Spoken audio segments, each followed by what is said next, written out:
There's been really conflicting signals both from the White House and also from Beijing. What are we hearing from the U.S.? Well, there's a bit of gamesmanship going on here by both sides. The U.S. has, Donald Trump said that he believes that the Chinese delegation is going to be coming to Washington Thursday local time, looking to make a deal. This after some tough talk about raising tariffs, and in fact, they're planning to kick those additional tariffs in as of the first part of the day on Friday. The Chinese have threatened to retaliate if that takes place. Now, the talks that will be taking place on Thursday, there'll be an opportunity at least for both sides to dial back a bit. But this is all leading to what is supposed to be the final round of negotiations. It also just could blow up and come without any sort of agreement.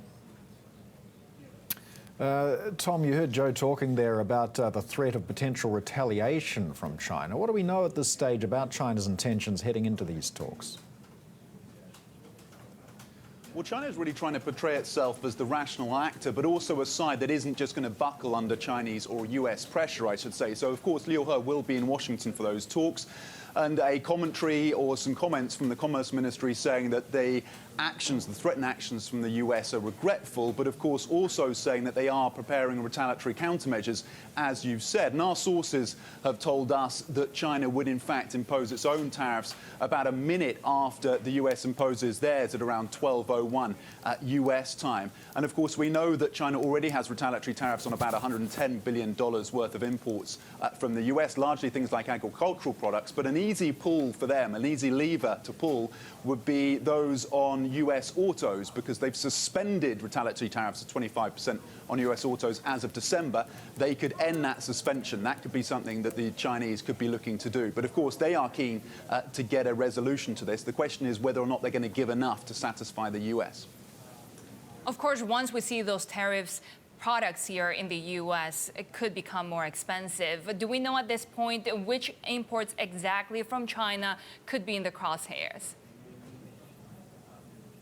Well, initially, of course, you've got the $200 billion worth of imports on which there are tariffs currently imposed at a level of 10%, and these are going to rise to 25% if the US does follow through. And those are largely things like integrated equipment, things like computer parts, telecoms equipment worth about $20 billion US, circuit boards, things like wooden furniture, car parts, intermediary products that are put together and produced in the US. So again, there's potential concerns there about costs for some of those US companies. And then, of course, Trump has said and threatened to impose tariffs on all Chinese goods. He says that's a value of around $325 billion. It's actually a little less than $300 billion, but that would cover and take us into new territory. That would cover things like consumer products, like smartphones. So think of the iPhone, of course. Cell phones valued at about $445 billion US that are exported from China to the US. Things like laptops, toys, flat screen TVs, printers.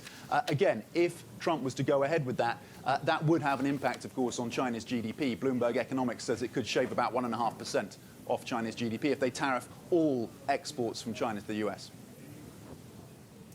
Joe, I want to get it back to you. China, of course, are not the only country on President Trump's mind right now. He's also taken some action on Iran. So what's the objective there? Well, the U.S. has put some new penalties on metal goods from Iran. This is an increasing economic squeeze on the Iranian government. The U.S. is also taking some military steps, sending a carrier task force into the area. The end game is apparently at least a renegotiation or a better deal on the nuclear accord that was negotiated by the Obama administration, along with the rest of the so-called P5 plus Germany from the UN. And there is, the U.S. hasn't really stated exactly what it is that they want. They primarily want Iran to stop its support of groups in the Middle East. That is the main goal for the U.S. To cut back funding for groups that the U.S. considers terrorists. And meddling in the affairs of other countries in the region, particularly Iraq, but also in Syria and in its attempts to foment trouble with Israel.